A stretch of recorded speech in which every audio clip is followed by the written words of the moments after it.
ஆண்டவர் இந்த சத்தத்தை கேட்கிற ஒவ்வொரு பிள்ளைகளுக்கும் கர்த்தர் வாக்கு கொடுக்கிறார். நான் உனக்காக யுத்தம் பண்ணுவேன், நீங்கள் சும்மா இருப்பீர்கள். கைகளை உயர்த்தி ஒரு 10 டைம் சொல்லுவோம். கர்த்தர் எனக்காய் யுத்தம் பண்ணுவார். சத்தத்தை உயர்த்தி பொறாமையின் மனிதர்கள் மத்தியிலே எனக்காய் யுத்தம் பண்ணுவார். என் பிள்ளையினிடத்திலே எனக்கு யுத்தம் பண்ணுவார். நான் போகிற இடத்திலே எனக்கு நீங்க அறிக்கை செய்ய செய்ய அப்படியே நடக்கிறது. சத்துருவிடத்திலே இந்த மாதம் யுத்தம், கர்த்தருக்கும் சத்துருவுக்கும், பிசாசுக்கும் சத்துருவுக்கும்.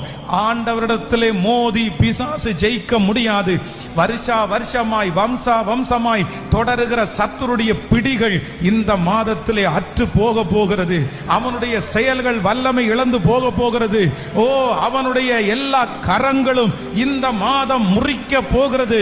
காரணம், இந்த மாதம் எனக்காக